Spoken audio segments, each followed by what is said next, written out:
Well, good evening everyone, and welcome to Politics in the Pub. I'm delighted to welcome you all here for us to talk about loneliness together. I'm Ken Pattermore, and I'm one of the event's organising team. I acknowledge that we're gathered on the land of the traditional owners, the Turrbal and the Yagara people. We pay respects to their elders past, present and future. The New Farm Community Centre, with the support of Communify Queensland, hosts Politics in the Pub 4 times a year. At each event, we address contemporary issues important to the community of Brisbane. Our next event will be here just before the start of the silly season on Tuesday the 5th of November, same time. Our planning whiteboard has a few ideas, but we do welcome yours. There are feedback forms around, and you can also contribute those ideas or find out what topic will be up for discussion on the Facebook page or Twitter at Communify Queensland. One of the team is going to be live tweeting during the evening, and if you want to do likewise, if you can use the hashtag PIPNewFarm, so PIP Newfarm, all one word.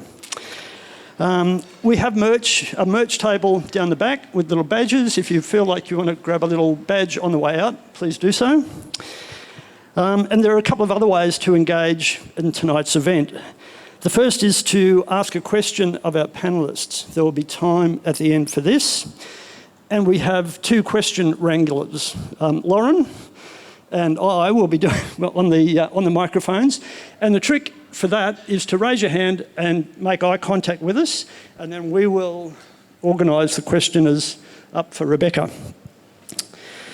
The other way to engage is if you want to debrief after the event. There's going to be some of us around in bar also, so please feel free to join us. I'd like to also acknowledge the generosity and thank those who've made the event possible. The Brisbane Powerhouse for hosting us. We received financial support from both the patrons of New Farm and the Village News. Patrons is a group of locals who financially support our community's most vulnerable. The convener, Jen Egan, is over there, and she'd be happy to talk to you about what the patrons get up to. My Village News is, of course, the must-read local newspaper, and usually Michael Hawke lurks somewhere around the back, but he must be down there somewhere. Anyway, he's the paper's editor, and if you have any local stories or want to talk to him about advertising, I'm sure he'd be happy to talk to you. Then there's the panellists who freely give their time and their deep insight on this topic. My fellow Politics in the Pub committee members, and again, we are in the capable hands of our wonderful MC, Rebecca Levingston.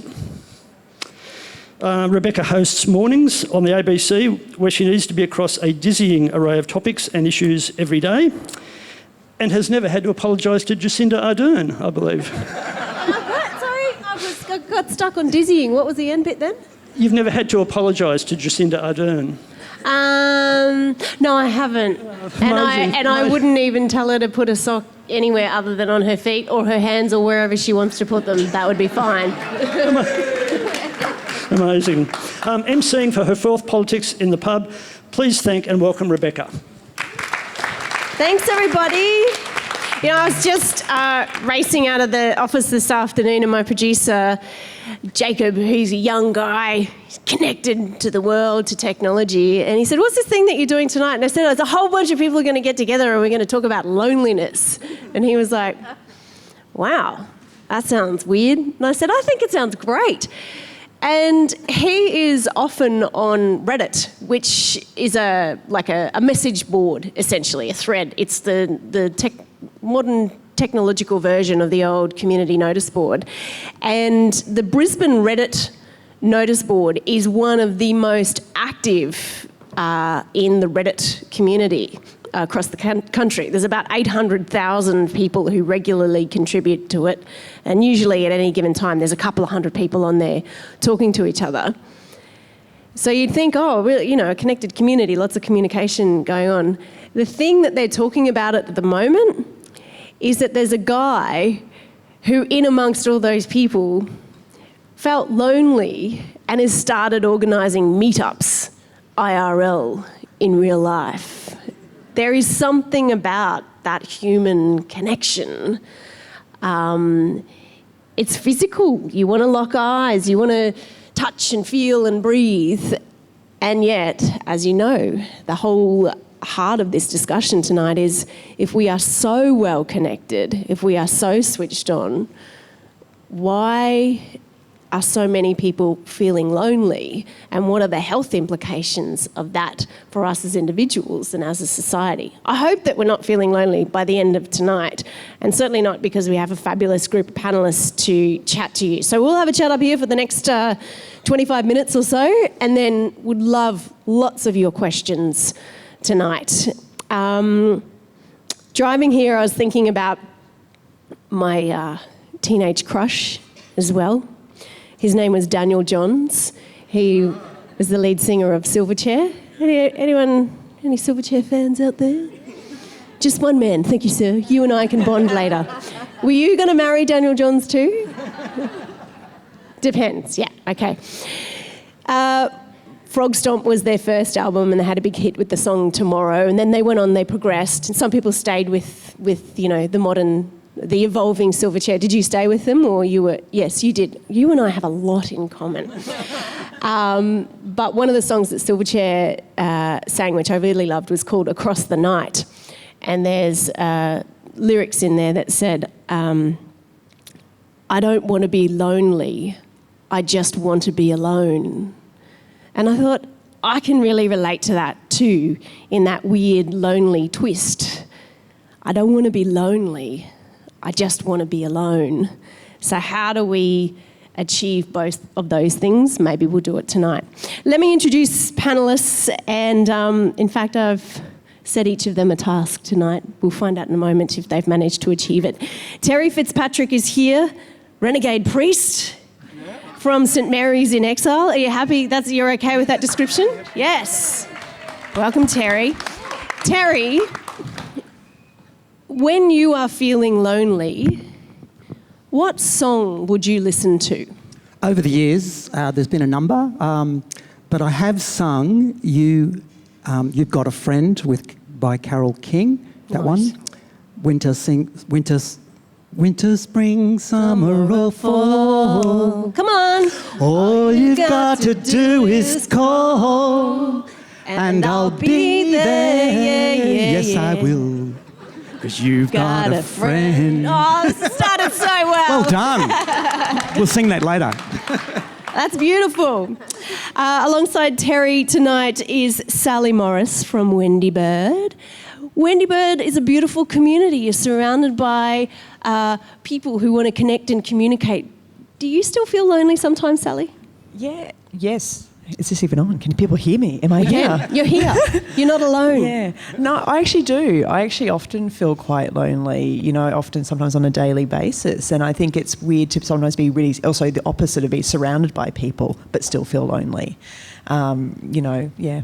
And if you are feeling lonely, what would be a song that you might sing or listen to? It's going to be, it's a bit ironic, but Somewhere Over the Rainbow.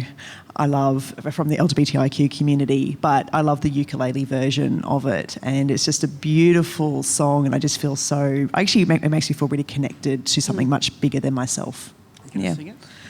I actually won't. Somewhere over the rainbow.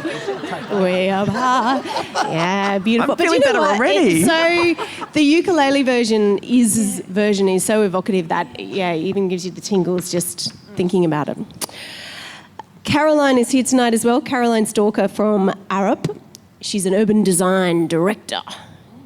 So you design places that people want to live and congregate and connect, hopefully. Absolutely. So I think that's the big thing that the discipline of urban design offers the world. It's really about the spaces between buildings. It's about the spaces that connect people to one another. And that is effectively what urban designers are all about, really, is about those spaces that bring us together in communities. When you feel lonely, what might be a song or a record that you'd put on? Well, I do travel a little bit, and my eldest son has just moved out of home. So my husband, who's here tonight, we're both feeling a bit heartbroken about that. But I listen to, when I'm travelling and feeling a bit sad to be away from people, I listen to Ed Cooper. Anyone know Ed Cooper? Because he's quintessentially Brisbane, and the sound is quintessentially Brisbane, and it just brings me back into that sort of lovely subtropical, lush green, liquid sounds and slightly angry undertones that, I don't know, I love it. I love it. So, yeah, Ed Cooper. A little bit of punk in The Architect tonight. Love it. All right, to my right, two other people tonight, part of the crew. Will they sing, won't they? Let's find out. Dr. Stephanie Tobin is here from the Queensland University of Technology. So you're into social psychology. Do humans have to connect socially to thrive? Definitely. One of our main researchers talks about a fundamental need to belong. So it's an essential human need. To belong. Okay. If you're feeling like you're not belonging or connecting, Stephanie, what might be a song that you would play or sing? I like to listen to something really kind of pretty when I'm feeling sad or lonely versus my usual kind of upbeat stuff that I listen to. So one song I thought of was Under the Milky Way. I think it's The Church. Is that right? Yeah. So that's one that, it just feels really nice. Under the Milky Way tonight. Do you look at the universe and feel like a speck and that makes you feel better? You know, there's some people who, if you're feeling a bit overwhelmed by the world, when you think, oh, look, I'm just... Put it all in perspective. Stardust here, yeah. Is that how you feel? Yeah, a little bit. All right. Well, we're under the Milky Way tonight. There's various versions of that song we could have taken on. And finally, we have Professor Nancy Pachana from the University of Queensland in the clinical psychology realm. Yes. If someone comes to see you who is feeling extreme loneliness, that can manifest itself physically, can't it? Absolutely. So there would be a number of symptoms associated with that, but it would make me particularly alert as a clinical psychologist, because one of the biggest predictors of whether someone will have success when they undergo therapy is whether or not they have a social network. So that would be square in my sights of something that I would want to address with the person. Really? Why is that such a predictor? Because you can work with the person in the room, whatever the problem is, but then if that person goes essentially into a vacuum, then they're not able to connect with other people and so practice the skills that you're teaching them or interact in a more positive way. And so it's actually undermining what you're trying to do in the therapy. You have a lovely accent. I bet you have a lovely singing voice.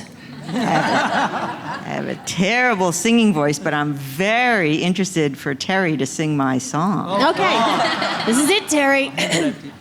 I'll join in. What have we got? Because of my lovely accent, I am from New Jersey, even though I thought you would have thought I had an Australian accent from... I couldn't quite pick it. And so when I'm feeling lonely, and sometimes I do feel a little bit homesick for New Jersey, so I like to listen to Bruce Springsteen's Jersey Girl. Oh, I can't sing that. Got any That's a Bruce shame. fans in the house? Woo! All right, we'll come back to you for a solo at the end. All right, good. We're vulnerable. We put it out there. We all know what it's like to feel lonely.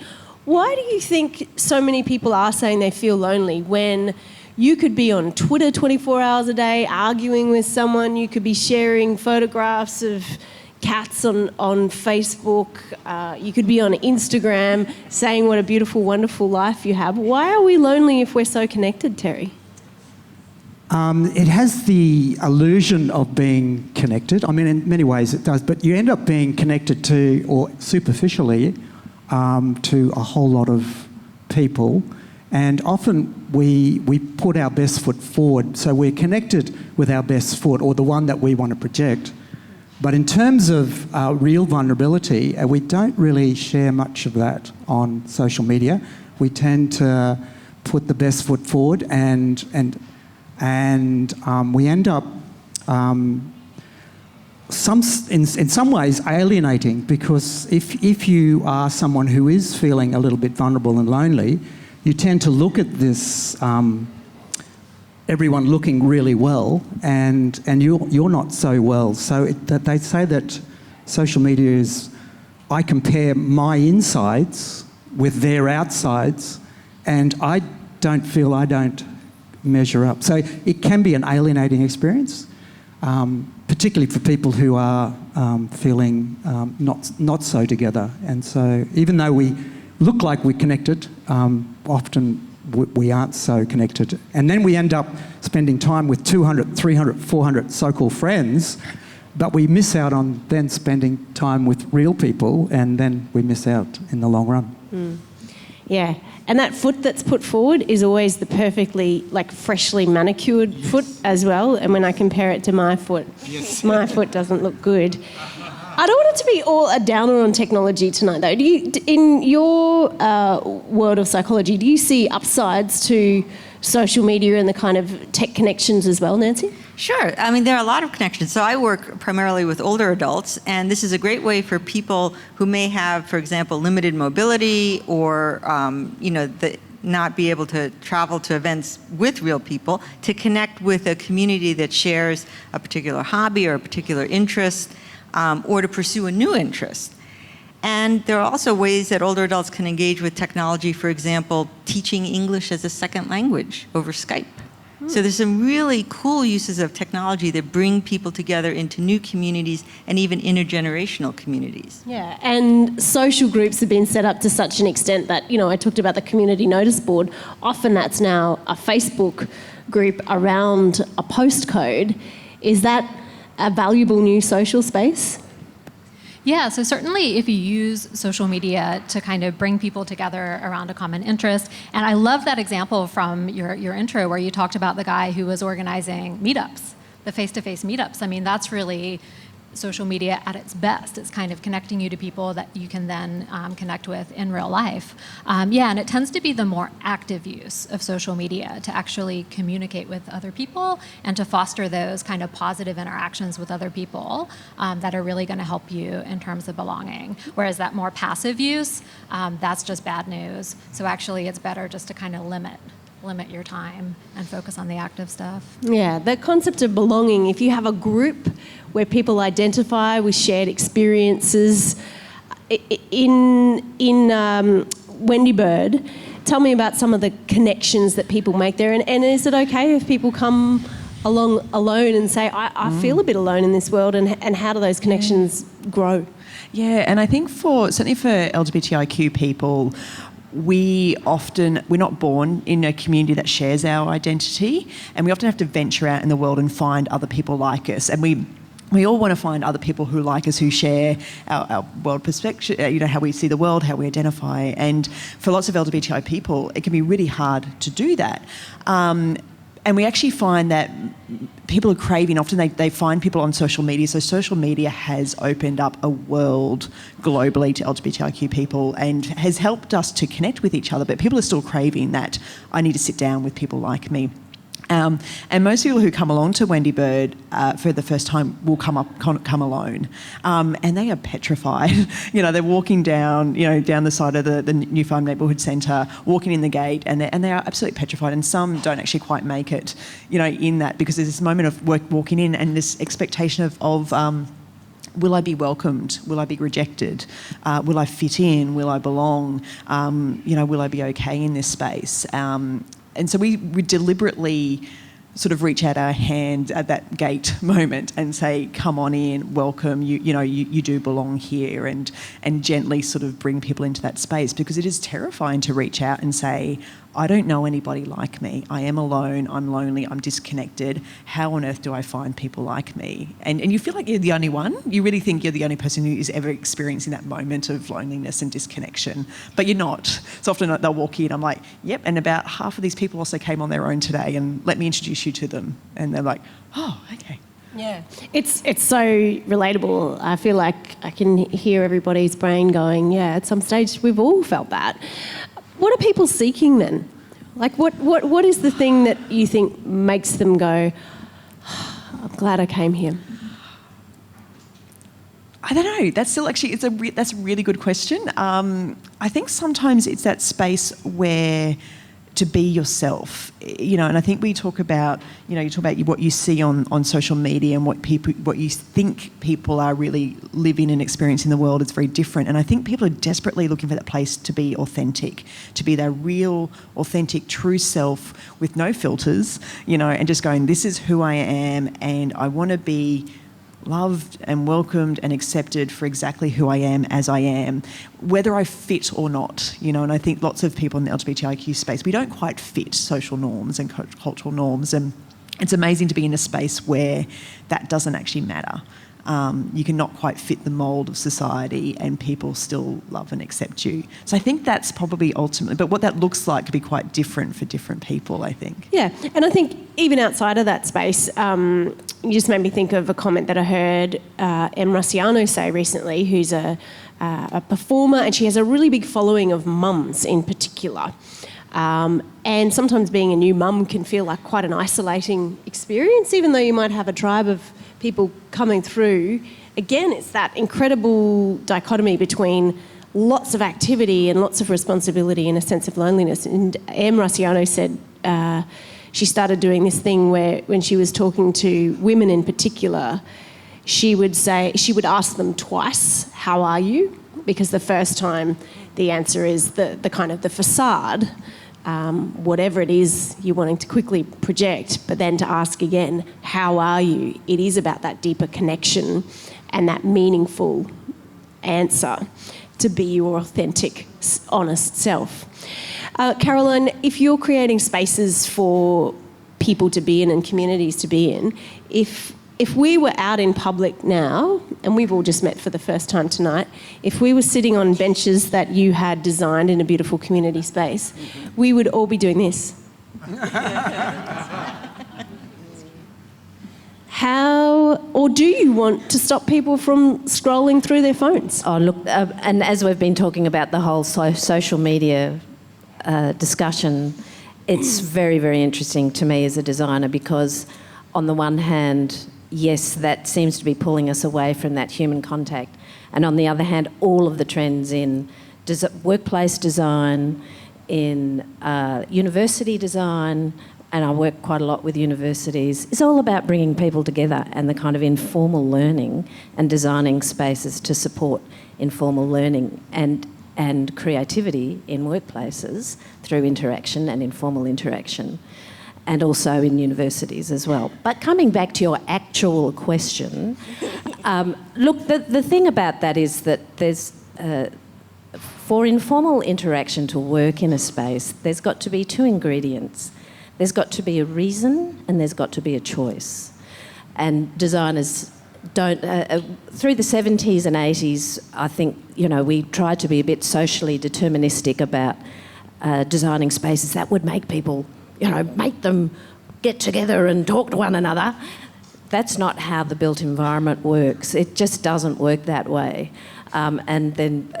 So you really have to understand that the built environment and, something like a seating arrangement is a stage set that can support people's choices in how they want to interact. But those people are not going to get off their phones unless there's a reason to talk to that person, unless they feel comfortable that there's a choice about talking to someone as well. And you know how when people get into the lift and your personal space gets closer and closer and you're going, oh, I just better not look that person in the eye. So there's something about the kind of the amount of personal space and the ability to have choice when we design settings for people to interact. So it's quite a subtle art.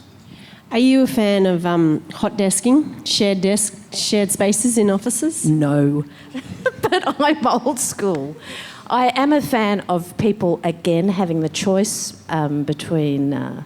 because I work in teams and part of what I do is about building up capacity within teams. It drives me bonkers not being able to find people. And not having somewhere to put your stuff. Sorry, I know that's very retrograde for an architect to say. I feel like we're getting the authentic Caroline tonight. Yeah, that's right. It's very trendy to hot desk. We do a lot of hot desking in Arup. However, I do think the thing is, again, about giving people the choice. So the best office that we have is in Melbourne, and there are lots of informal settings where people can talk, but there's quiet places where people can think, and then there's the hot desks for people who want to move around, and then there's a few permanent desks for people who don't. People have so many different styles of being and ways of operating as people, and you just need to acknowledge that and not try and get everyone into the same box. I don't want to tell too many tales from within the ABC, but we, at our building at South Bank, it's quite an open arrangement, much to the annoyance of the quieter online people upstairs compared to the very loud, slightly sweary radio people where I work. So it's all very open, but there are some weird little nooks and crannies around the place. And someone came in the other day and said, "What's that tiny little room? Like you could fit maybe one of these couches in there. It's such an odd design." And my colleague and I refer to it as the panic room or the crying room. And for those of you who are fans of Conversations with Richard Feidler, there's this really weird high-backed red couches up on their level, which they've nicknamed the weeping couches as well. It suggests that we cry a lot at the ABC. I mean, occasionally, but there is something about that space to go and be authentic with yourself.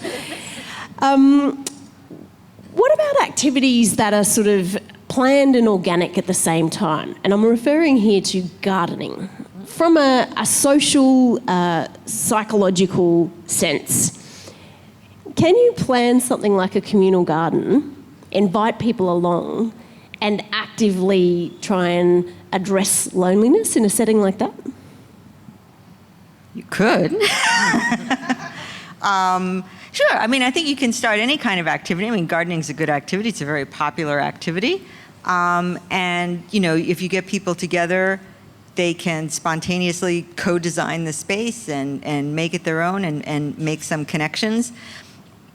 But I think that it's interesting. I was thinking about gardening as an activity because some people like to garden because it's quality time alone, right? With the plants, you can talk to the plants like Prince Charles, you know, not to other people. But some people do garden as a group. And so I think that if the garden space got developed, then you might need to have some quiet space in the garden and some social space in the garden. But to create the garden as a social activity, it's a great social activity. I want to go more deeply into the physical effects of loneliness, particularly as we age. What does loneliness do to your body and your brain? Either one of you on that one. So if people are decreased in their social interaction, there's lots of things that happen physiologically as well as cognitively. Loneliness and social isolation actually predicts cognitive decline and increases your risk of getting dementia. And people could ask, well, what exactly is the underlying mechanism of that? So what's driving that? On some levels, it's very simple things like sensory stimulation. The same kinds of cognitive decline occur when people don't speak because they have a hearing deficit, right? If you're not actively talking to people and engaging in social things because of hearing, your brain it's just not getting the stimulation, right? And so the same thing happens if you're alone a lot and you're not stimulating your brain in other ways.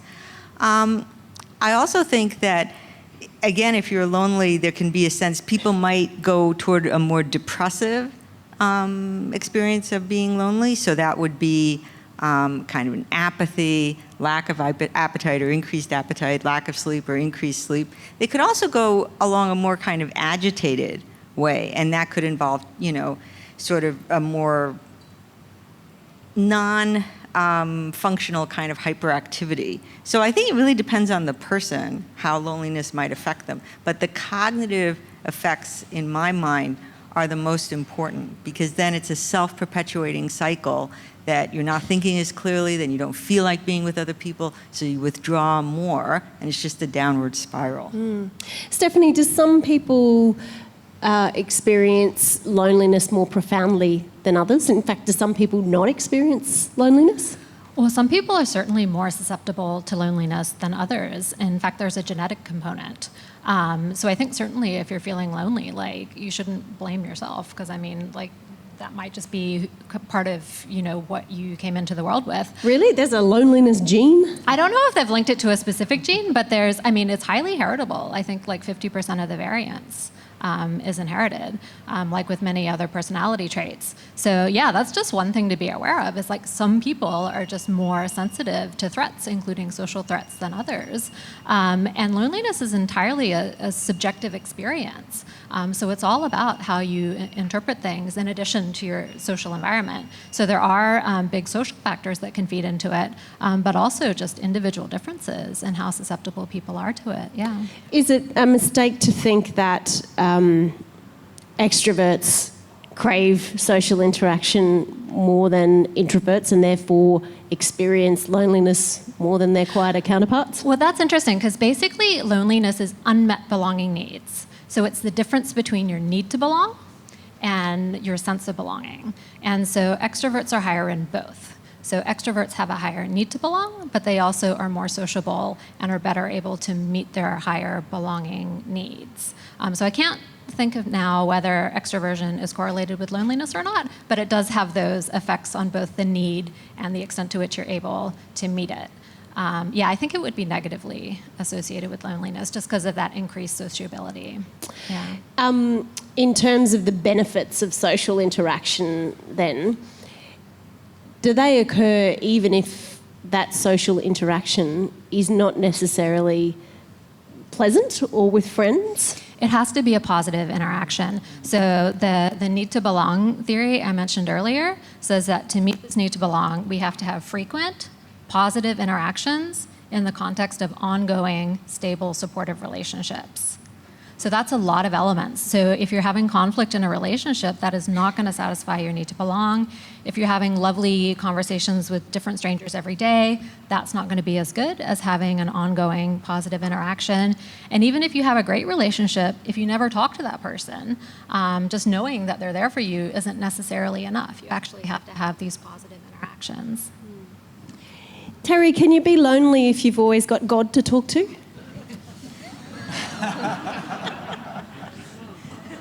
For many people, that's the case. I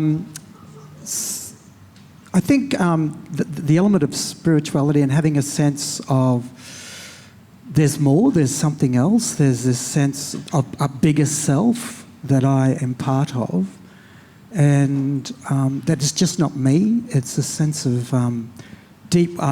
Thich Nhat Hanh, the Buddhist monk, calls that sense of interbeing, that we're deeply connected to all of life, and that sense that I'm not just this one entity. And that's in the Buddhist sense, but in the other traditions, there's a sense that there's more to life than the form that we presently exist in, and that this beyond form, this sense of the spiritual, if you like, or that deep connection to something other than form is immensely comforting. And people who have it can have a comfort with being alone because of that sense that they aren't, there's more to them than themselves. There's this sense of deep connection to other. And I think in society we're afraid to be on our own. There's getting out your phone. Once upon a time, you'd be in a line and people would just be in a line or on a bus or whatever. But no longer are we getting out to the device and we're sort of saying, I'm going to be with something else. And so we're losing that sense maybe of being alone and relishing that moment of being alone. And it can be a regenerative, particularly for people who aren't extroverts, who look for a sense of solitude and a sense of being regenerated in that alone space. And I think as cities are very busy places. We've become very busy. We affirm busyness. How are you? Busy? Great, great, great.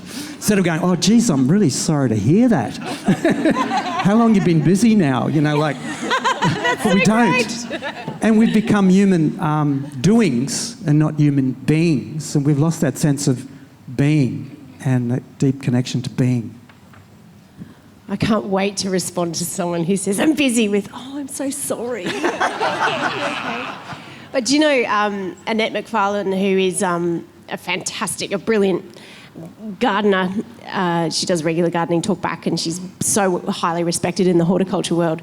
She would never let you answer, how are you with busy? She always says, have you been productive?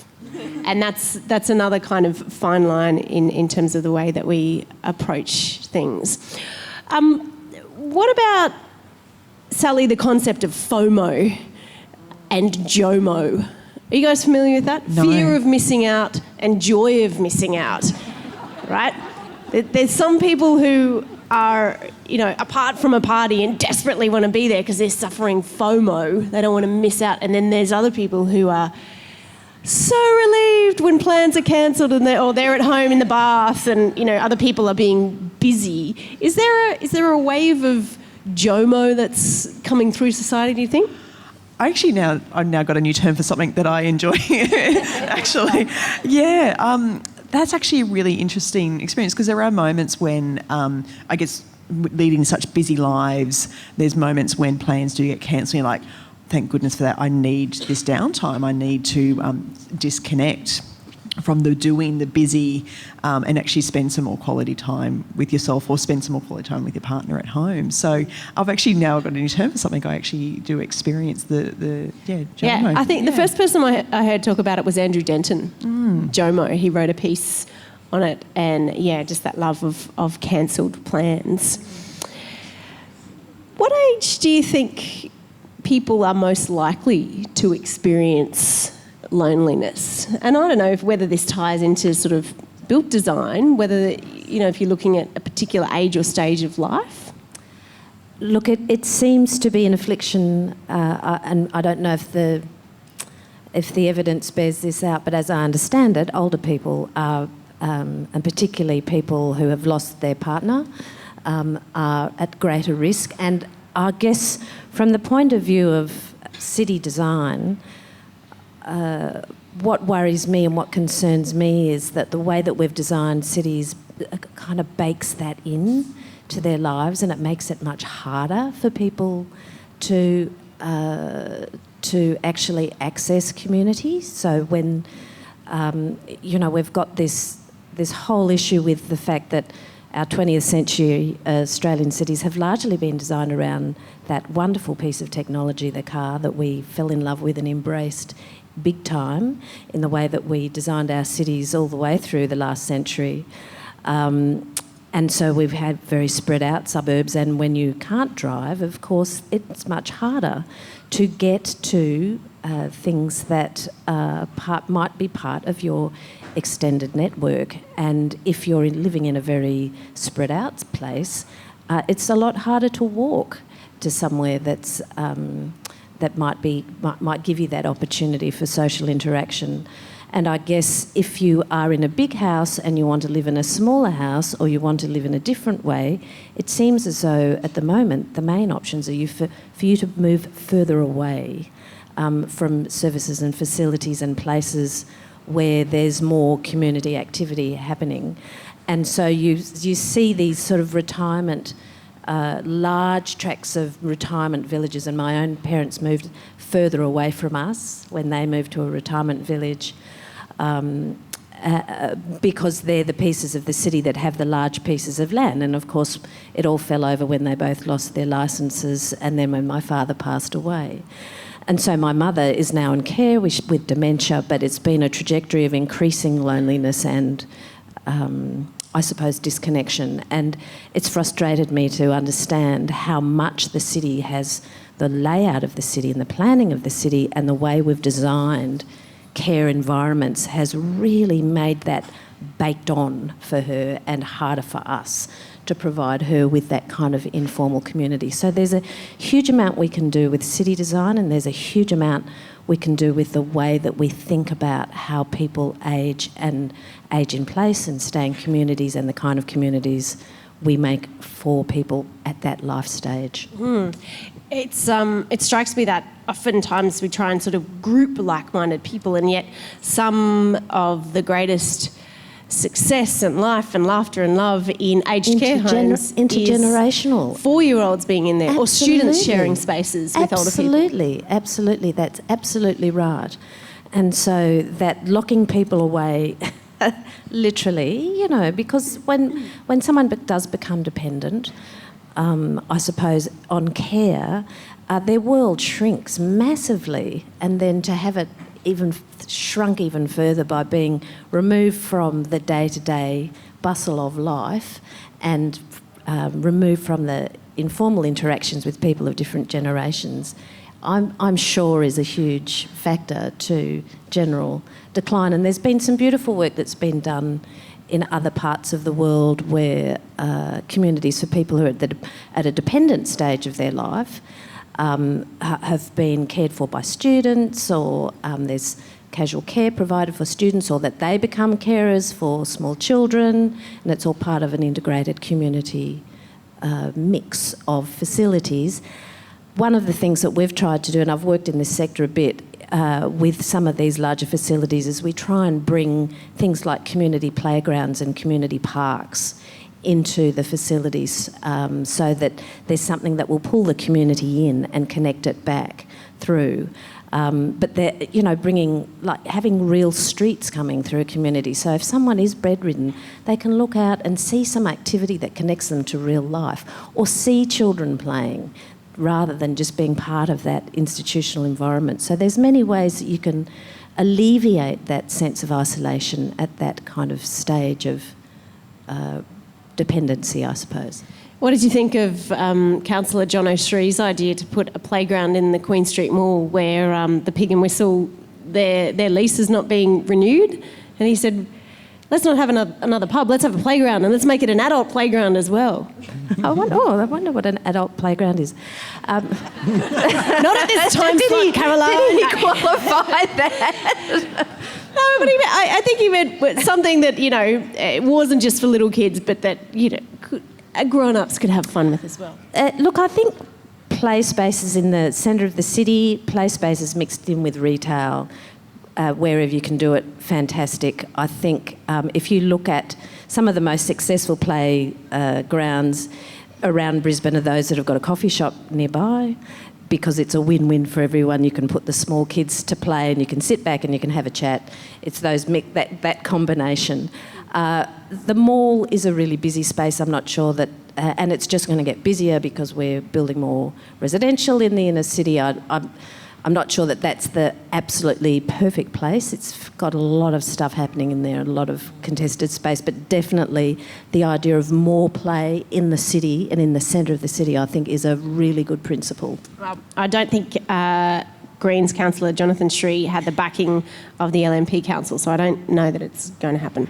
But of course today the Lord Mayor has also formally announced free off-peak travel for seniors in the city, with a view to people visiting other people more often, cost not being a factor in that decision about getting around the place. Politicians making decisions about how we interact and engage. The UK has their campaign to end loneliness. Do we need a minister for loneliness, Nancy?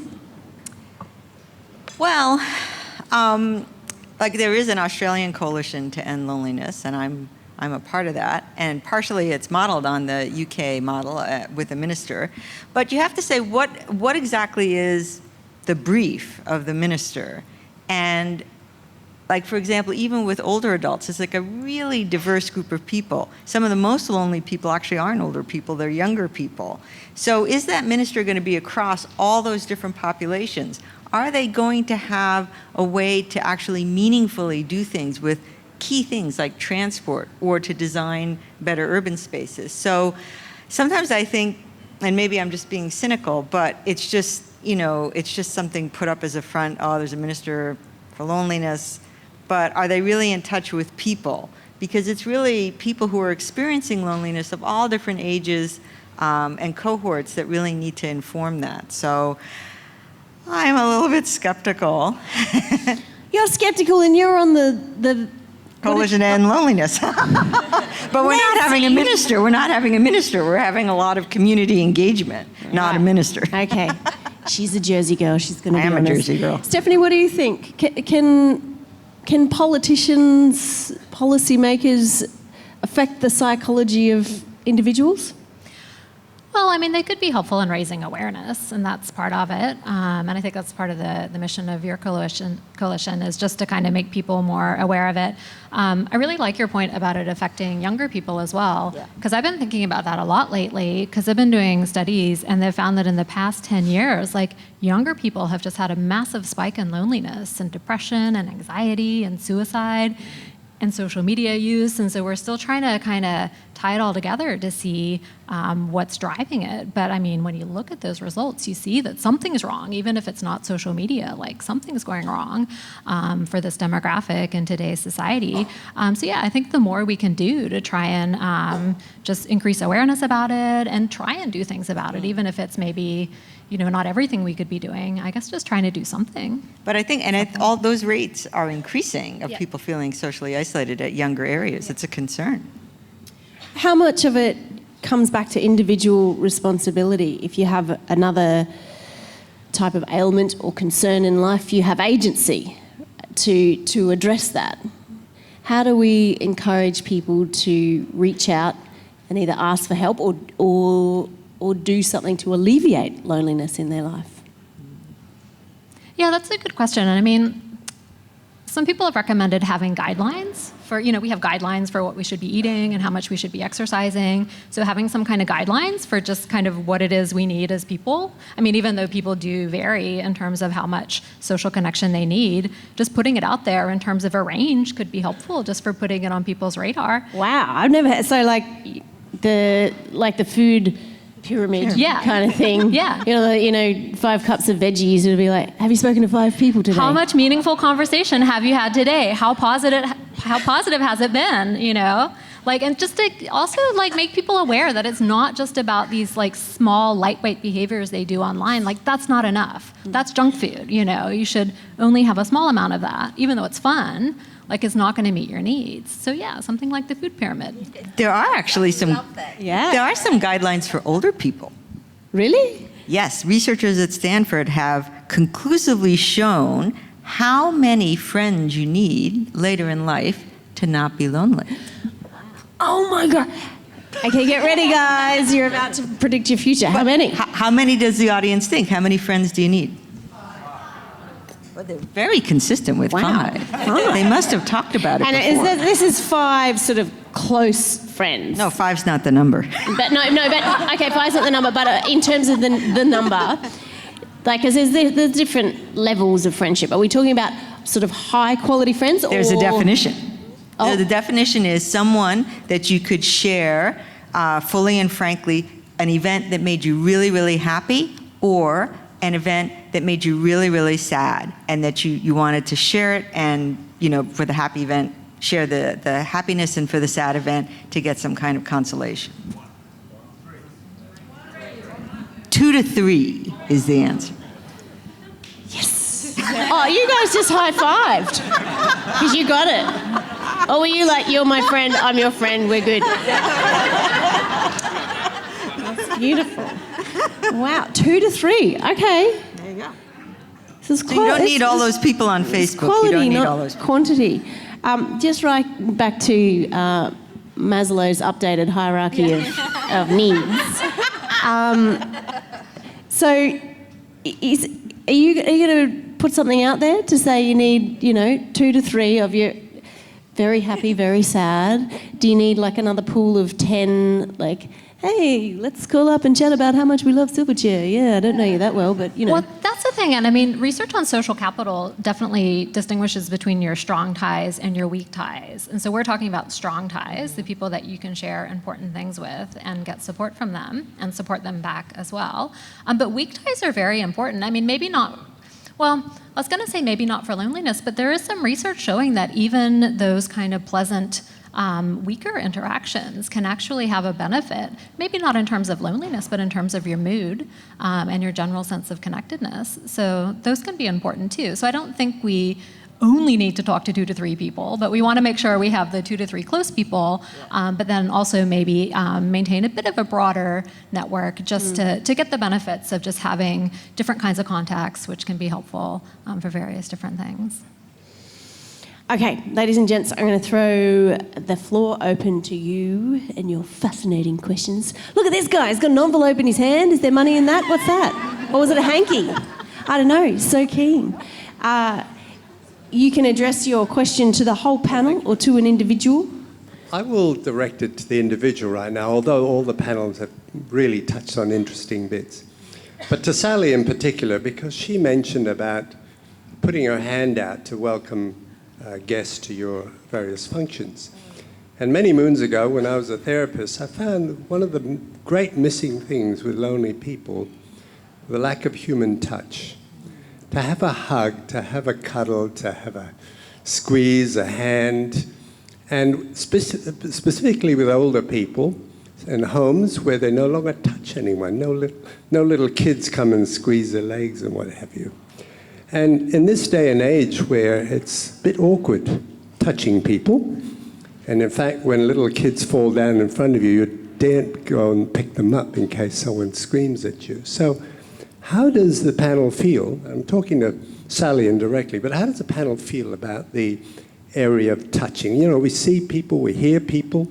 Dare I say, taste is another thing that I won't mention. But anyway, the touch part, I think, is pretty critical with lonely people. Yeah, that's a really great question. And I think it's really great that we have greater awareness of consent, and I think that's the thing that actually we tend to do at Wendybird is ask permission. And sometimes it can be, you know, a visual thing that's, you know, someone walks into your space and you sort of open your arms and it's like, you know, would you like a hug? And you just sort of gauge that person's comfortableness. And I think, because I'm someone who quite loves hugs, but my sister is the most awkward hugger in the world. And I know that she's not comfortable with it. And so I wait till she initiates that, because if that's something she wants, but it's not something I'm going to push upon her because I know that that's something that she's not comfortable with. But when we're interacting with people we don't know very well, is that permission seeking. And actually I saw we had a Wendybird volunteer collective meeting on Saturday, and I was having a bit of a crap day, to be honest. And people who I know quite well just went, actually, do you want a hug right now? And I was actually going, yeah, actually, that would be really nice. And so it's just that permission seeking, I think. And it's nice that people check in, and even people who I know do that checking in about, today, do you want a hug? In this moment, do you want a hug? And it's sort of nice. And you can say yes, or you can say, actually, right now, I need some alone time. I need to be in my own space, and I can step away from that. So I think it's just that checking in. Yeah. Isn't there some kind of chemical that's released with a longer hug? Oxytocin. Is that what it is? Now, what's the hug length? Because I got to update my needs. How long? I know how many friends I've got to have. How long do I need to hug for? Well, it has to be somebody you like. Right, someone I like, yes. But are we talking like? But it could be your pet too. Oh, great, yeah. I got a good dog who loves a hug. So are we talking like 20 seconds here? Can get the oxy? I don't know. Probably about 20 seconds. You can't just go too quick. Okay, not too quick. I think that's a good reflection about, like, if you get a hug from someone you don't like, you're not wanting, like, that's actually a really awkward moment, you know. A whole different chemical is released. Straight it's like the fear sensors are going off, the fight or flight, you know, like, oh, I don't want to be in this space. Yeah, okay. Hello.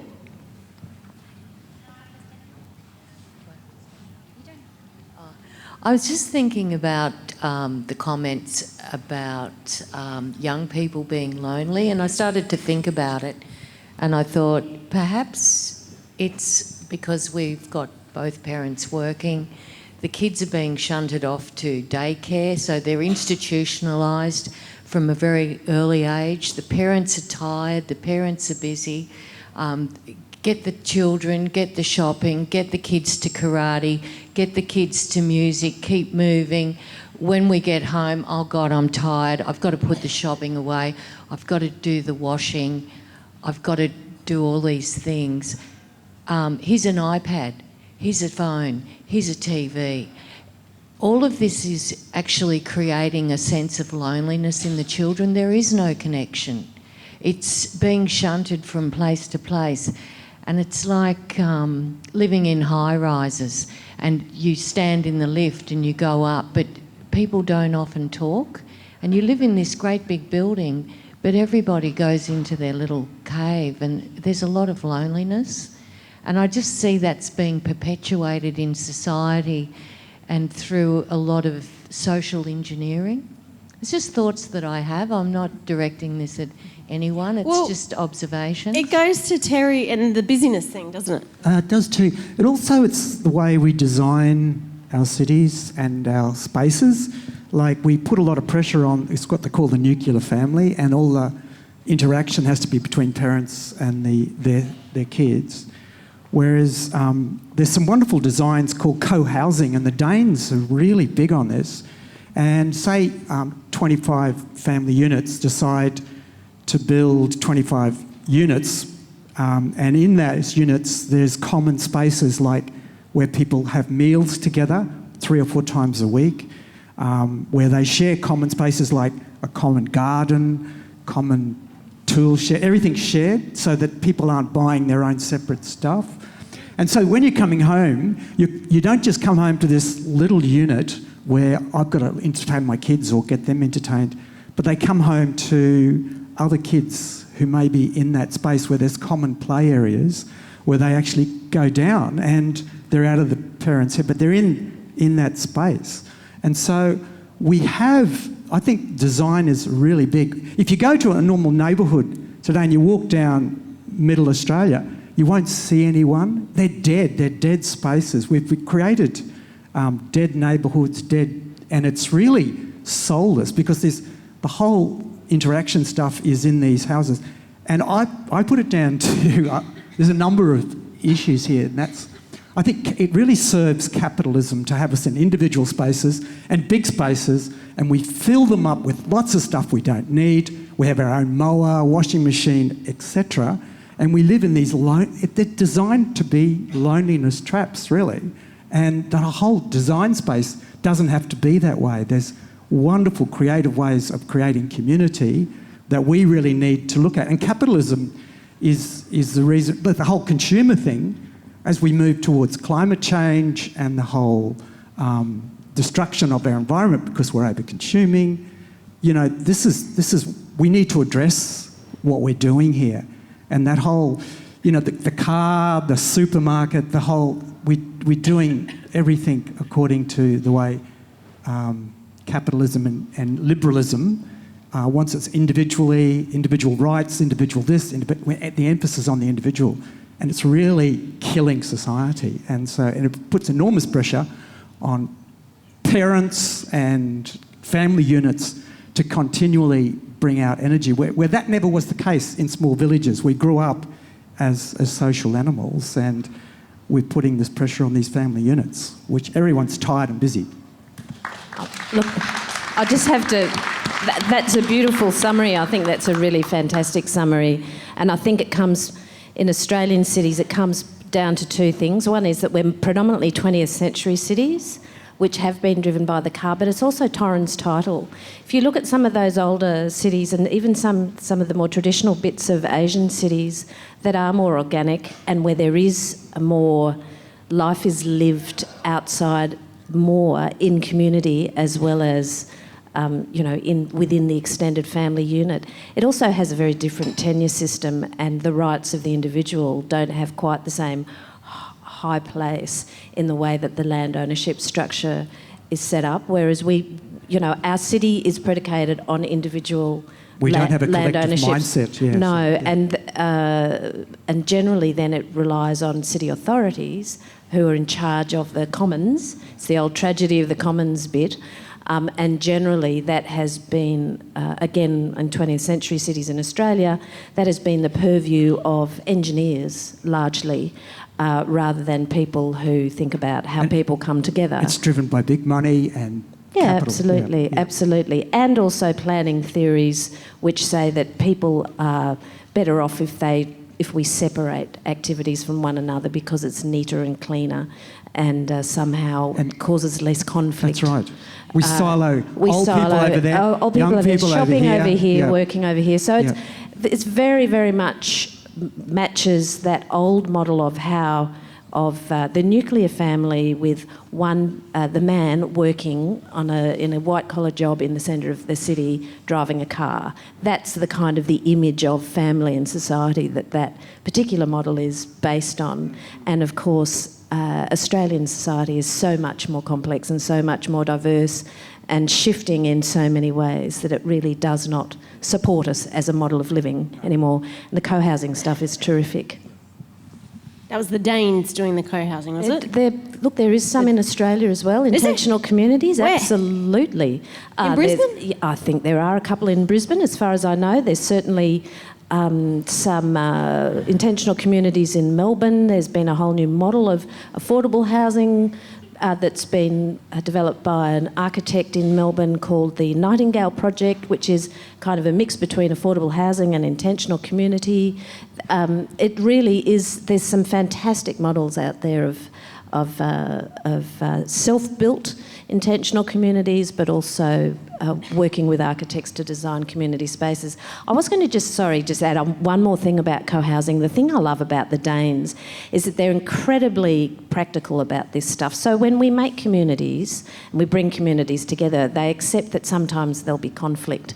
They always design one house. They have one spare house for the couple that's split up, so they don't have to move.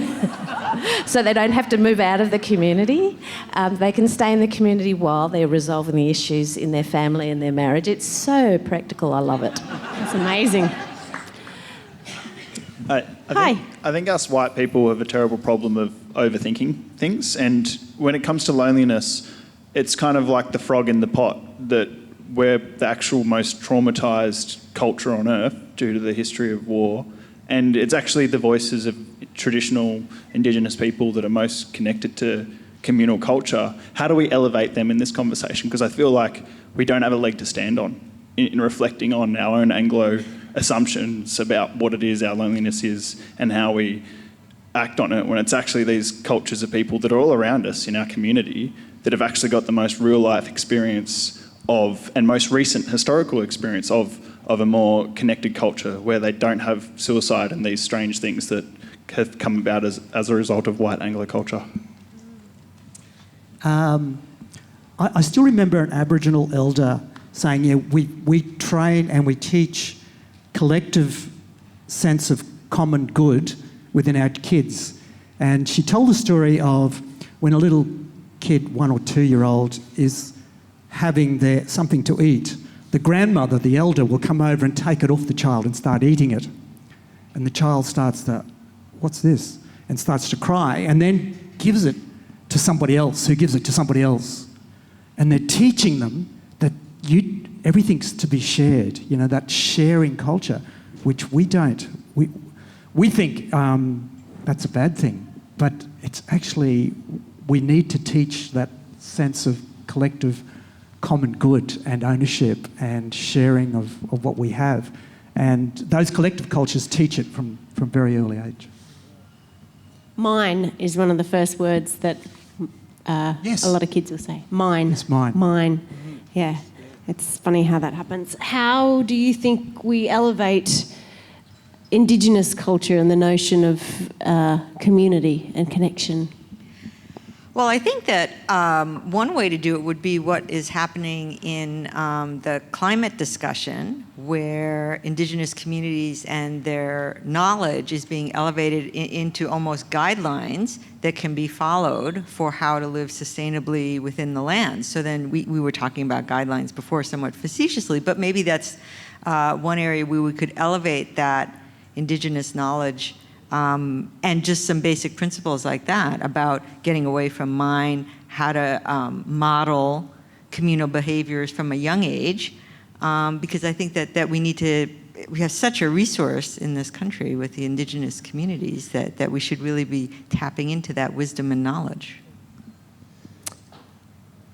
Good question. Thank you. Go ahead. Hello. G'day, guys. So I'm actually studying my PhD in clinical and social psych on loneliness, and in my review of the literature, I've been finding that a lot of what has been discussed tonight has been parroted with how there's a lot of focus on older individuals with loneliness and interventions for it. However, younger people tend to be lonelier, and there's not as much out there for them.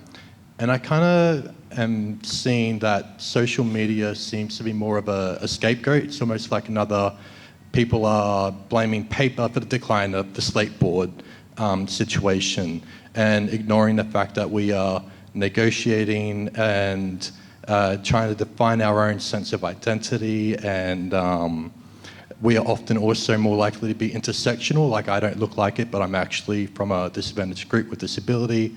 I put it to the panel, what are your thoughts on engaging younger people in ways to improve loneliness that aren't social media related and are a bit more community based? Stephanie? Well, I think with the research on social media use and loneliness, it's really not social media use per se that's bad. It's the drop in person interaction. So I think social media use is only bad to the extent that it displaces other more enriching activities.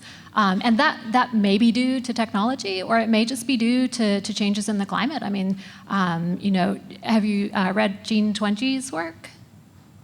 She's a really good person to look at, because she talks a lot about how also a concern with safety can lead parents to just want their kids to stay inside all the time. And as a result, like, kids just become more dependent on social media. They have less of these kind of experiences of negotiating conflict and meeting other people and having those enriching interactions. So I don't necessarily think social media is bad per se. It's just certain ways of using it, and then also kind of what people aren't doing because they're spending so much time on it. But yeah, I mean, I think certainly, like, talking to young people and seeing what their experience is would be very helpful in that regard. But it's interesting because also I think sometimes people don't know what they need. Like, we might like to do certain things because it's easier, but they're not necessarily the things that are going to be the most beneficial. Can I just respond as well? Hugh Mackay, in his book Re-Imaging Australia, which came out last year, talked about how we have a pandemic of anxiety and depression, and on the other side of that, people have never felt more alienated and he talks about the 5 factors that we need to address, and the people who are able to be, who sort of immune themselves against the loneliness and alienation. And number 1 was having a sense of living our lives for something bigger than ourselves. And if anything is on the agenda at the moment in our world, is that we are living in cataclysmic times in terms of climate change. We probably have maybe 10 years to turn it around or less. We're moving from 1.5 degree warming to 2 degree warming. So, and when we get into that, we're getting into really what they call looping and tipping points. And do we have a future on this planet? And to engage the younger generation in that, in terms of we need to wake up as a society, and to engage younger people in doing something. Like, we need to turn it all around. We need to go to 0 emissions within 6 to 7 years. And it's going to take all of us engaged in that, and particularly younger people who are going to be here longer than most of us, and to look at creative ways of moving to that 0 emissions target within a very short time. So that bigger purpose, there's no bigger purpose. Hi. I just want to acknowledge that you've said some really great things tonight too. But Terry, I particularly liked what you were talking about in terms of community stuff, and I read a great article which I think came out of the UK and their Minister of Loneliness about a community lonely chair or talking chair, where people, it was on the back of the chair that this, if you want to talk to someone, come and talk to this, sit in this chair. And for me as an individual, I'm a social worker, I see lonely people all the time. I sometimes struggle with these great ideas, but how do we get them off the ground? I'm open to suggestions about how I'm sure collectively here we've all had great ideas on how to break loneliness, but it comes down to how do you actually get it started. Yeah, so particularly old people, I mean, mobility and being stuck in their house is a huge issue. And how do their neighbours or people in the community know that? Actually, is there if I reflect on this one? I think this is a really good question about how do we act, how do we get things started. And one of the frameworks we have been implementing at Wendybird is, I think we often look at community as a location, as somewhere we go, and community is the solution to loneliness and isolation. If we have a community somewhere we can go, we're connected. But often that's not, if you guess, like I said, there's no purpose, you're just going and you're sitting in a chair, and then what? And it traps people, yeah. And it gives this false perception, I think, about if I go here, I'll be connected. And often that's not the case, and people go to the chair and sit and wait and no one talks to them, and actually then they walk away feeling more disenchanted, more disconnected, and more like, well, I tried, and I get more despair. And so I think we need to reframe community from a location, from a place, somewhere we go, to something we do, and an action. It is the act of talking, rather than just creating a space where talking can happen. So it's the person going up to the other person and going, "Hey, how are you today? How are you really?" It's the action, and how do we train and support and create opportunities for that action of community to happen? How do we bring people into that act? We do really naff, daggy stuff at Wendybird to make that happen. Like, we'll actually have, a tub of conversation starters, and you pull something out of a box, and it says, talk to this person about your favourite childhood memory. And so it's just these ways to practice the activity of community, and then it becomes second nature with time. But I think it's sort of that retraining people. How do we think about community? How do we think about connection? And how do we do little things, subtle but deliberate things, to bring people into that action? Can I add to that point? In the world of design, the best people that I've read on this topic talk about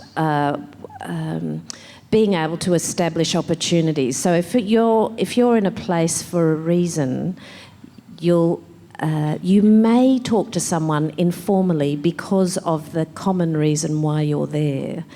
And so it can come down to incredibly subtle things, like there was a lovely architect from a Dutch architect called Herman Hertzberger who talked about how incredibly important the landings of stairs are. Because if you design stair landings to be generous enough to be able to step out of the passageway of other people using the stairs, you might actually be able to stay long enough to have a conversation with somebody that you half know, and you might get to know them a little bit more. And so you might have a little seat, that's on the half landing, and you're on your way to somewhere, you've got a deliberate purpose, but there's this opportunity that's there. And I guess that's things that you can do in the designed environment, is just set up those quiet opportunities that while people are doing their other things, they might just find a reason to informally interact rather than things being really black and white. The other aspect that some of the best literature talks about is, certainly in housing design, is you can't kind of assume that people will want community all the time. Privacy is still incredibly important. And in the literature and the design principles talk about the kind of in-between spaces between your private space and the public space, and how important those spaces are, that like a front veranda that's just slightly elevated above the street. That gives you the opportunity to look out and see what's going on, but you might not want to participate in it. But then when you're going out, you've come out of that sort of threshold. So they talk about those in-between spaces that don't have a particular purpose other than to provide a transition between the state of privacy and the state of community. And there's some really good stuff around that way of thinking about design that can support that informal interaction as well. I just want to make a quick comment, because you've mentioned capitalism a couple of times, and it makes me think about, older adults that are living at home, they often need to have home care. And some home care companies provide the same person that goes to the older person's house and does home care. But other organizations, they send a different person every week. And in fact, when the home care person arrives at the person's door, they have their iPhone out, they have to push the button to tell central office that they've arrived. They have 8 minutes to shower that person. And every minute over, they have to justify to home office why they've spent that extra minute. So it's just soul destroying for those people, and I have no doubt of why people are lonely, craving someone. Could you please open this jar for me? No.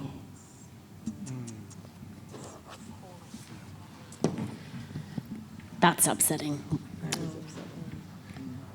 Hello. Hello, Watamali. I'm an Arunta woman from the Northern Territory. I'm an elder with the Indigenous, and thank you for raising the question.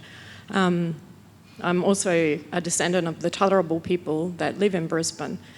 Interestingly enough, I'm down from Arup, and I work in the remote Indigenous communities. And over the last couple of months, we've been studying language at Queensland University, and we've developed an app, and it became quite apparent that there was no Indigenous word for loneliness. There is also no Indigenous word for mistake. So out of 200 languages, we have not been able to find a compatible word for the word loneliness. And unfortunately, and we call them gubbers, whitefellas, we have looked very incorrectly at the Indigenous community and reamed and deemed what we call overcrowding. It's not overcrowding, it's community. And it's how our community comes together and looks after each other. Unfortunately, one of the things you said was suicide. In the Indigenous community, unfortunately, our young people are dying. Yeah. And it's one of the biggest things that we found. And we spoke to some of the Indigenous young people recently, and we spoke to them about, loneliness and suicide. And one of the findings that we found that came out of that after talking to them about human-centred design was they thought that if they died, it would bring their families closer together, because the only time that their families ever met or their families came together was around the death, and they all came together to celebrate life. So I just wanted to raise that. Thank you very much. Oh, thank you. So fortunate to have you here tonight. Up the back. Hello. Hello, thanks for a great discussion. I'm at the moment watching the decline of bowling clubs in this country, and I'm wondering about the loss of community space that happens when they get sold off or whatever happens to them. So I'm wondering if there's any government or official investigation or thought on what to do with these places and how we can keep using them for community space, because it seems like a perfect opportunity to move with our changing age structure or whatever you call it. But I just think it's something we could look at. And do you have any thoughts on that? Vaughan Bowles. Well, I certainly know that, so Wendybird, we utilise Communify's spaces, we utilise the New Farm Neighbourhood Centre, and I know that they have tons of venues around, and some of them actually are bowling clubs that are now defunct, and they've actually become community hubs. And we actually are Wendybird's currently meeting at the West End Croquet Club, which I don't believe actually is still used as for croquet, and it becomes this community hub. So I think repurposing these spaces that were community hubs, but actually sort of maybe broadening the scope of who has access to those spaces and how those spaces are used, and coming together collectively and having those conversations about how do we use this space. But I think how do people know that those spaces are available? How do you access those spaces? Are there costs involved in using those spaces? Thinking about how do we get to those spaces, or do these spaces just disappear and become derelict and overgrown, or who takes over the running and hosting of these spaces, and who manages that? And I do think that these are great opportunities, and if there's mobs like Communify and other community organisations who can host spaces and create community. Yeah. I think it's also about putting pressure on our governing bodies, because it seems that big capital sort of reign, and a lot of these bowling clubs get turned into development and units we don't need. And it's about money and real estate. And communities need to rise up and say, no, these public places are sacred places where we gather to be community. And those places which have been saved are still very much that. And we live in a society where we become busier and busier, and these clubs are full, like sporting clubs, lots of clubs are dying because we live in this busy culture where people got 2 jobs to pay for this enormous mortgage or rent, and we need to reprioritise the way people invest their money. Like, homes are no longer homes, they're investment things, and people have 10 of them, you know, and money, again, is dictating what's happening to these community spaces. And the community let it happen because we're too busy, you know, working 2 jobs to pay off our big mortgage and rent. And so it's a way that capitalism and our present systems are really soul-destroying communities. And we desperately need quantum leaps and huge changes across the board. It's creating loneliness, it's creating destruction of community, and people are too busy to even participate in defending these sacred sites. I'd also put a plug in for, as a sacred site, green space. Yes. Because, you know, there's a theory, biophilia, where people are drawn to the natural world, and it can be a balm for a person who's just, you know, wanting to be alone, but it also affords the opportunity to do things as a community. And having visited several big cities in Asia recently, you know, which are often characterized by high-rises, there's a lot of green space. People doing Tai Chi, people doing gardening, people doing bird watching, you know, so it's a multi-use space, but just the fact that it's nature has some healing properties. And again, these spaces often get demolished and more concrete poured on it. Yeah, there's that, I think it's a Japanese concept of forest bathing. Yes. Yes, that's a great concept. More forest Just a bathing. very quick note on the bolos. The one just down here, you know, the on Brunswick Street, the New Farm Bolo, I think they've been very clever, just on the micro level, where they've worked out that if they provide things that are fun for families, so they do those barbecue things, and then if you're in a band, I'm in a band with my husband and we are not famous. But we like playing and we like inviting our friends. So our friends come along, they get a meal from the bolo, we play, doesn't cost us anything. That place has got a number of different sort of informal musical things that happen at it.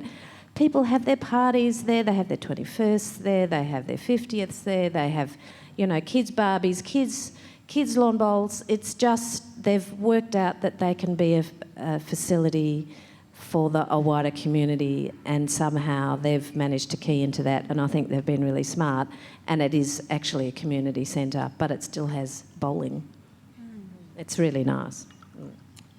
And I just looked up that forest bathing concept, Shinrin Yoku, and it originated in the 1980s to combat stress and death from overwork, which goes to some of the points that you've made as sort of the antidote to that. Yeah, we're just living 2 busy lives, but busy lives trying to just make ends meet, you know, and cost of living is becoming bigger and bigger and stressing people more and more, and those times we come together collectively are less and less, and we're losing out across the board when we allow that to happen.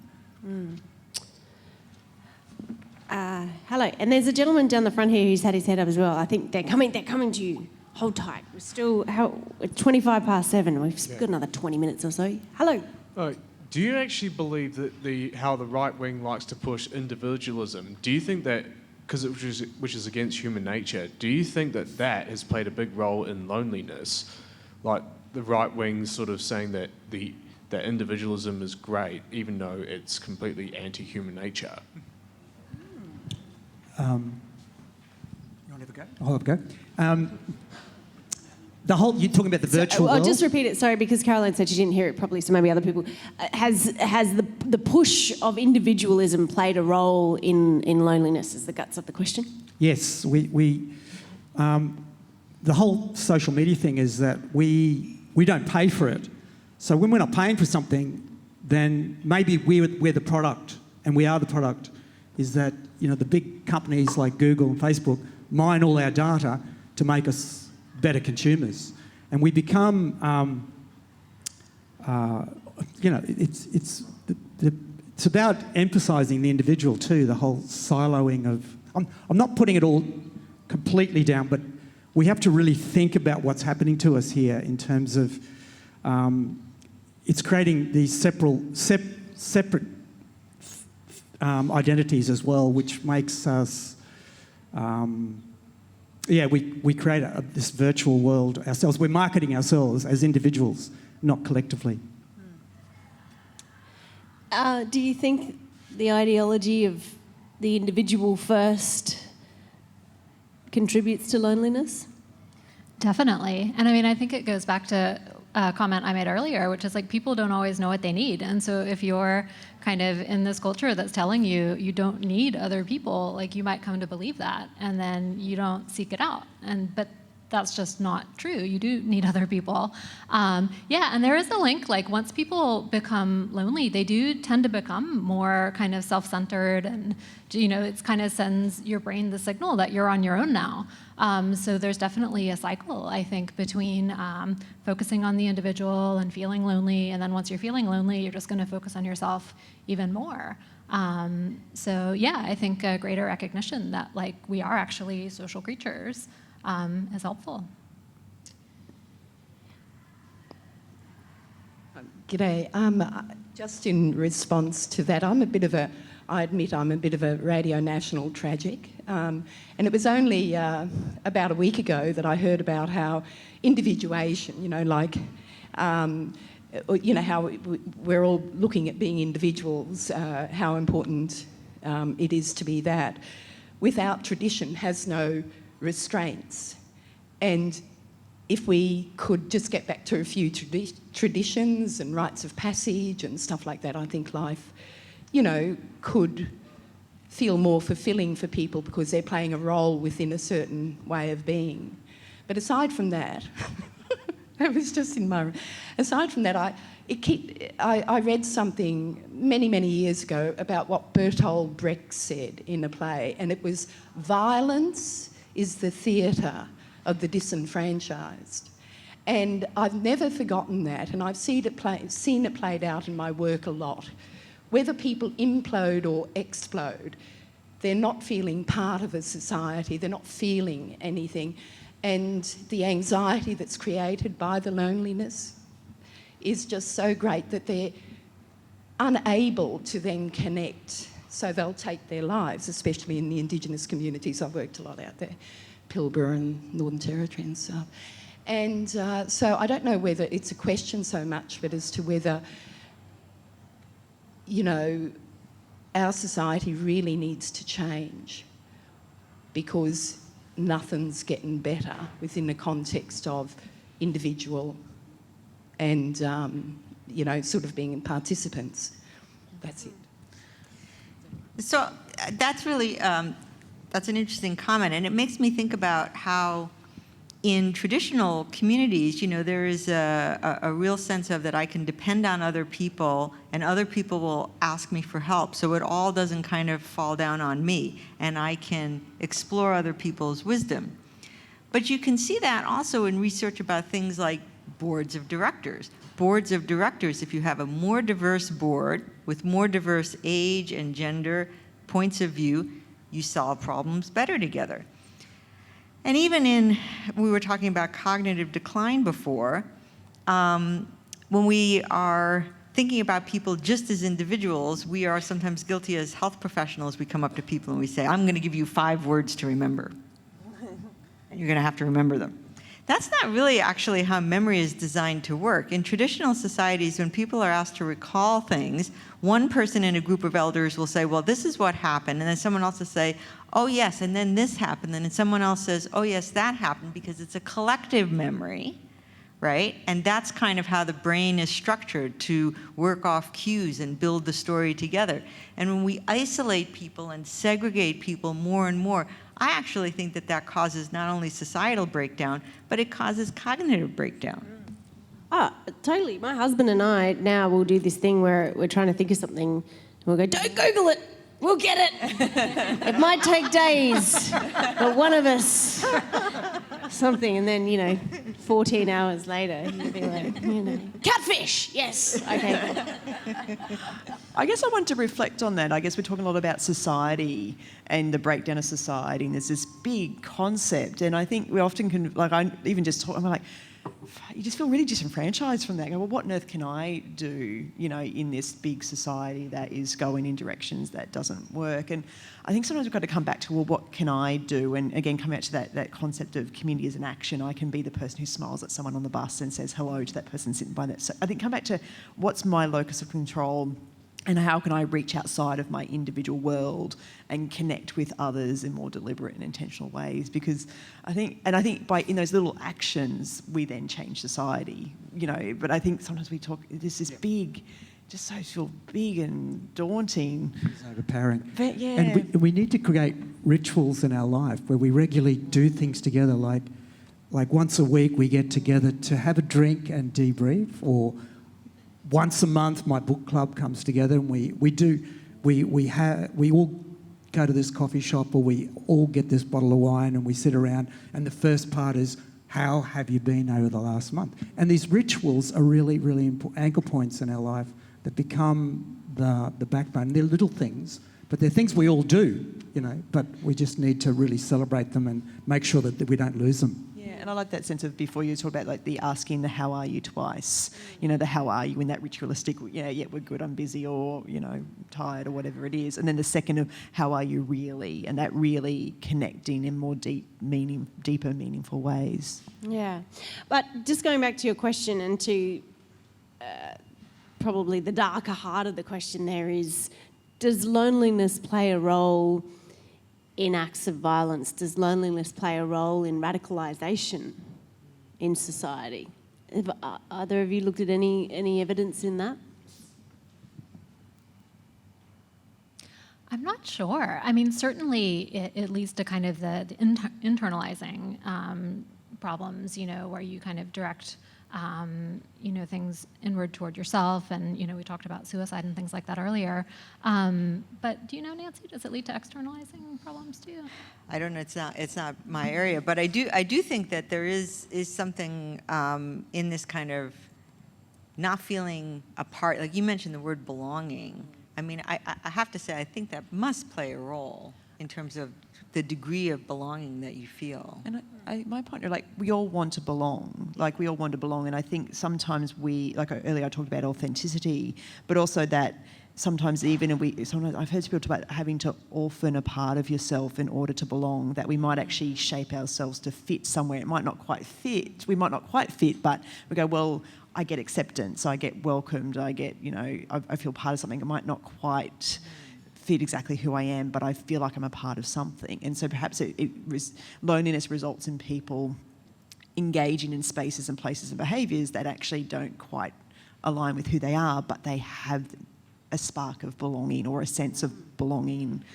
I've actually just remembered another thing. So there are studies, I don't know if they've found this with chronic loneliness, but with rejection, like in an experiment, if you reject someone and then you give them an opportunity to engage in aggressive behavior toward another person in the laboratory, there is a link there. So when people are rejected, they're more aggressive toward a stranger, with laboratory aggression. And they kind of talk about that sense of belonging as being part of this kind of social contract that, we're all going to kind of, be nice to each other. And so once that's broken by rejection, then that can certainly lead to aggression. But not always. It depends on the opportunities. So aggression is more like trying to get that sense of control back, whereas if you have an opportunity to reconnect with the group, you might go for that instead. And the profiling of many who go into that in America where there's mass shootings. The person has been alienated, bullied, or whatever, feeling alien, and it just been put off, and they plan this mass taking out of people. So allowing it damages us as a community. So we need to really, as a community, be more aware of when that happens. Great question. Thank you. Hello. Hi there. I'll just, I think I'm going to combine a few of the questions that have already been asked. And I'll probably bring politics into the pub here. And I just, thinking about on a global level, it seems that more and more around the world, the politics of difference is becoming more and more prominent.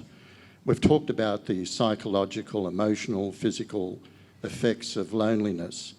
And one of the principal drivers behind that is separateness and difference and all the rest of it. We seem to be living in a dichotomy in the world where we basically have different levels of understanding of what promoting difference and hatred is doing to the world. But at the same time, we also know that what loneliness is doing. So we tend to drift between one awareness and the other. But I think one of the things that happens is that if we look at the root of hatred, often it can come back to fear. And when it comes down to the ballot box, we see that more and more the leaders that are promoting fear and difference and hatred are being elected all around the world in non-democratic countries and so-called democratic countries as well. And I'm just wondering if there's any way that the panellists can see that this might eventually change, that a wave of sameness rather than difference. And because I think that there's groups of group loneliness as well, and a couple of other questioners have already talked about that. I wonder how lonely a group of Syrian refugees in a camp for 8 years in a UNHCR tent feel, how the people on, the refugees on Manus and Nauru are feeling as a group loneliness as well as individual loneliness. And if there's one phrase that keeps coming back to me, if I could make a wish for the world, and that is to be kind to each other, I was wondering if the panellists might be able to expand on that in relation to the topic of the talk tonight. I'd just like to make one observation, and it's only a part, and a tiny part, answer to your question, and I'm sure the other panellists will have a broader view, take a broader view. I've got two sons, a 17-year-old and a 19-year-old, and I look at the world in which they've grown up in, and I just take such reassurance from their world. And I know we've talked a lot about young people, but I look at my son's communities of people that they're in. It's like gay schmay, you know, like social diversity, schmersity. They're just living in. They're just living in it. You know, like we've got these politics that are dividing communities. They're just in a really diverse community, a really tolerant community where it's actually at the heart of their values as young people to just be incredibly accepting and incredibly accommodating. And at the same time, a lot of them are quite activist. So every time I'm feeling like you're feeling, and I'm just thinking, oh God, this is just this. You know, you read the papers, and you just think, I can't take any more. I actually feel that this generation is living a very different experience from the experience of politics that is being described out there, and that's part of the reason why they're so disconnected from it. So I'm just waiting for the generational change to some degree.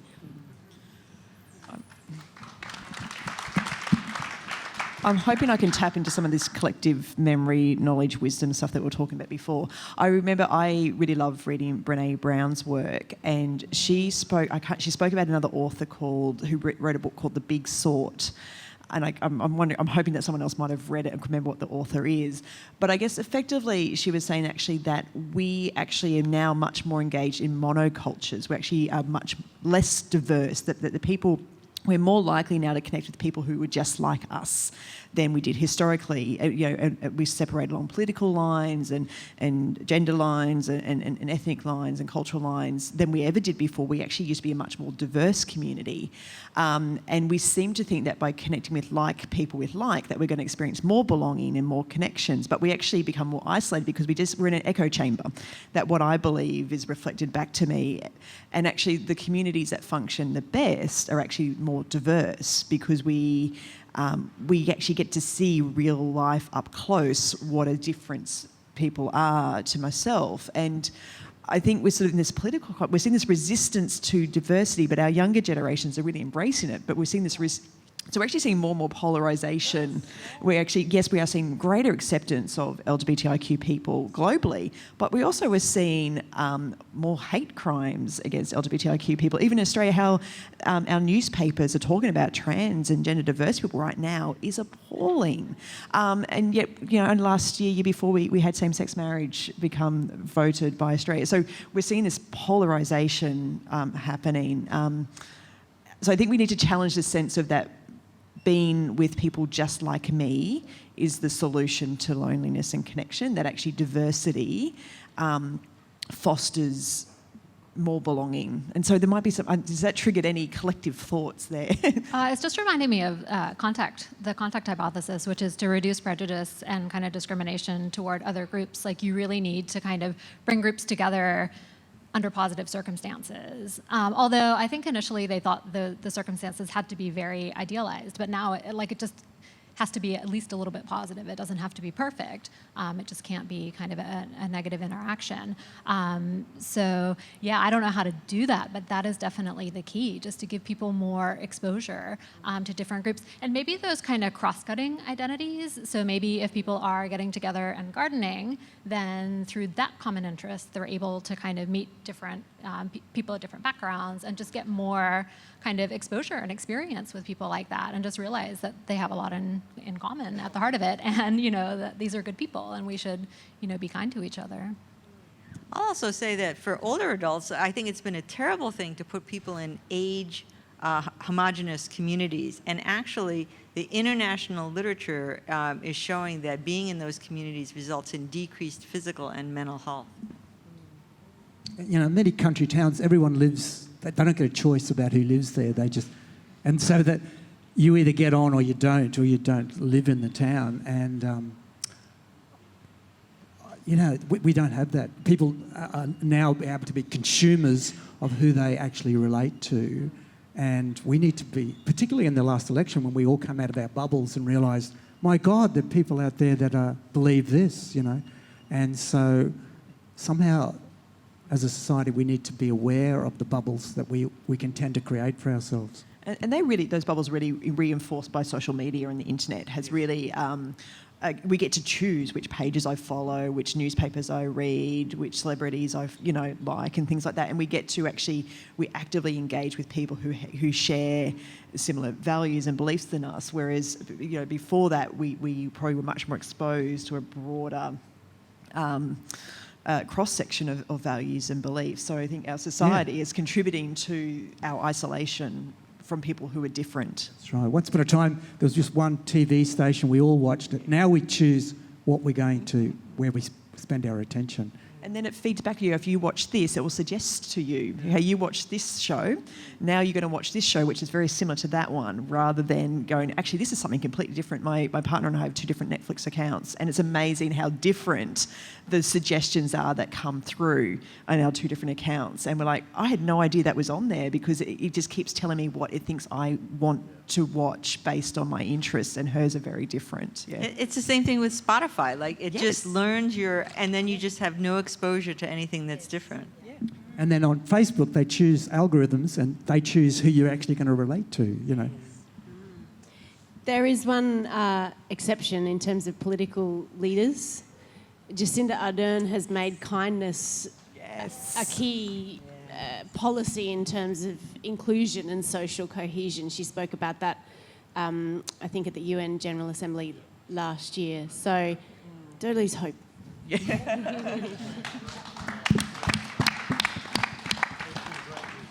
think we can conceptualise the debate as much as we like, and we've come full circle because we've blamed everyone for loneliness and conceptualised it in every possible way imaginable. If there's someone we haven't blamed, we'll stay another half hour and we'll find who to blame for it. But the person who is lonely doesn't want a conceptual solution. They want somebody to say hello. And what's happened is that we've forgotten how to talk to people in a non-threatening way. And we talked around, and the comments that were the most valuable have been in the last few minutes. And I think Terry's even gone from his big solutions to his more personal, down-to-earth ones.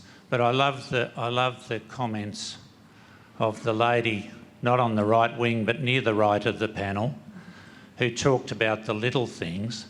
And I love the urban space lady talking about commonality, because we could probably all talk to each other now because we've got commonality. We've been here for an hour or so and we've talked it around, and we probably all know each other a bit now, and we don't know who's amongst us who is lonely, but they're probably less lonely than before we started talking.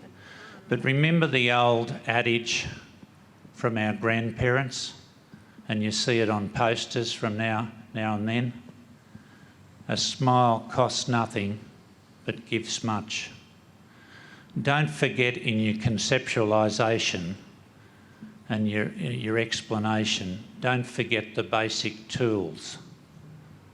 Hi, hello. And be prepared to be vulnerable, because everyone mightn't respond the way you want to. And if you're not seeking a gain, you just want to say hello, then you're probably going to get a good response. But have the insight to know if you get a snarl, then that person's got something going on. They don't want to talk at that time. But look, let's get away from the concepts and say hello to people.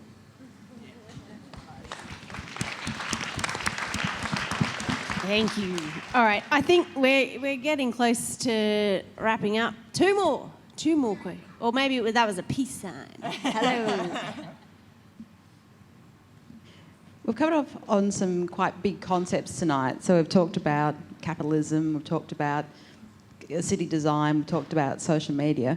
To this gentleman's point that was just mentioned previously, that there's over 100 people that are here tonight we're all engaged on the same topic and have an interest of it. So a question for each of the panellists is that what is one thing that each of us can do within our own communities within the next month to start addressing this topic of loneliness? Oh, great question. Stephanie's ready, go. Well, I would just say, of the people you already come into contact with, like your neighbors, your coworkers, like people that you're in relationships with, just pay attention to what they need and just be there for them. And that can actually create upward spirals. So like with the smiling example, yeah, smiling at someone is going to create this positive contagion that's going to have a positive benefit. But you might not be able to get someone else to meet your belonging needs, but you can meet someone else's belonging needs. And that can create like this upward spiral of support. And you only need 2 to 3 friends, right? So, it's not that hard, just for the next couple of people you talk to, strangers or close friends, just, see what you can do to make them feel like they belong. And then that will have positive effects for you as well. Okay, pay attention. Got it. I would say put down devices and pay attention to the people around you, because someone mentioned just standing in line, and I'm just amazed where people have, crossing the street with the phone like this. But even in line, like online at the post office or something like that, just put the phone down and pay attention to the people around you. And even just making eye contact or smiling, letting somebody with only one thing to pay for in the grocery store go ahead of you. that act will do tons. Pay attention, put down devices. I'm going to rely on everyone else to give some really good human advice. We're going to talk about a current planning issue that's really worrying me. So you might be aware that the Brisbane City Council has just put out a draft planning scheme amendment to make sure that no smaller townhouses can be built in areas that are designated as low density housing. This worries me a great deal because I think it locks out the opportunity for older people to downsize and stay in their community, and also means that smaller housing that can often be more affordable housing is not going to be available to people in those communities, and they're not going to diversify. So my little point on loneliness would be to say, get online and put in a submission against this planning amendment, because I think it's just going to reinforce the kind of problems that we've been talking about that are baked into our cities. All right. Talk to a politician. I think, I guess I'm really going to echo the first two. And like, I'm someone who, and sitting up here, you might not believe this, but I'm quite introverted and I have a lot of social anxiety. So going along to any community event and community space is not something I really struggle with, and unless I've got a job, unless I've got a role, and that's why I actually volunteer the hell out of my life, because that actually helps me engage. And I think, but in those spaces, and when I'm sort of in those spaces engaging, it's being really deliberate about the interactions that I have with other people, and sort of stepping outside of my own social anxieties, and doing that reaching out and doing that engaging. And some of those, with complete strangers, with people who are vaguely familiar, and I think I might have seen you somewhere before. And it's sort of that fake it till you make it sort of stuff, like, hey, how are you? And then the pieces of the puzzle sort of drip back together when you actually have a chat to them and go, okay, great, that's where I've met you before. And I think that happened a little bit here earlier, actually. I know you from somewhere. And also, I guess the other advice is, reach out to the people who you've previously had great connections with, but you've disconnected with, but you might not really know why you've disconnected. You've just sort of lost contact. So it's actually sometimes easier to reconnect with someone you used to connect with than sometimes make new connections. So send a message, send a text to someone who you used to love to hang out with, but you just haven't seen for ages. And I think I might do that after today too. Okay, I'll give you 2 hits. Sally, volunteer and reconnect. Take us home, Terry. And Sally, you've really taken my thought as well.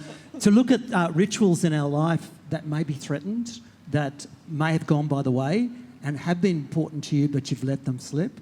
And there might be just simple things with your own partner, what you do and how you connect with your own partner, or close friends, because they tend to suffer when we try to relate to 2,000 people out there on Facebook instead of with those people who really do physically connect with you, and so to really put the time and effort into that. Physical rituals. Sounds good to me. All right, did you remember those 5 things? There's a test at the end. Yeah. All right, this is it. This is the last question of the night. Short, sharp, make it good. I just wanted to share about a new co-housing venture in Molyneux that is being run by an organisation called Eco Villages Australia. They have bought a lovely block of land and are having working bees every Friday. They are planning to have about 30 people living there based on a sharing multi-generational community. They have a website under Eco Villages Australia and would welcome new friends. Brilliant. Right. I'd like to publicly invite you on my radio program to tell Brisbane more about Eco Villages Australia. Okay, here's the test. Ready? It's a silent test. The 5 things. Pay attention. Put down devices. Help politicians plan. Volunteer and reconnect. And have a physical ritual. All right. This is how we're going to finish tonight, ladies and gentlemen. Come on, Terry. Winter, spring, summer, or fall. Come on. All you've got to do is call. And I'll be there. Yes, I will. You've got a friend. Thank you, guys. Thank you very much to Communify. Oh, wait. I've got to say something. Kat wanted me to say this. Inspired by this event? Yes. That's it. Are you inspired by this event? Yes. Okay, want to take action and connect with others in some way? Community workers and volunteers from New Farm Neighbourhood Centre and Communify, they are here, lurking amongst you in this room. Love to have a chat with you. They've got lanyards on if you want to identify them, ask about volunteering options. That'll make Sally happy as well. Community gardens. So 2 really easy ways to connect. The cart in New Farm and the bench in Kelvin Grove. So the cart is a social enterprise coffee hub for conversation. Pay it forward coffees. Community connections at the New Farm Neighbourhood Centre, so coffee, the cart. And the Happy to Chat bench is in Kelvin Grove. It's a stop and sit, open invitation for someone to join you for an easy, friendly chat. So go forth, connect, have conversations, have coffee. Thank you very much for being here tonight.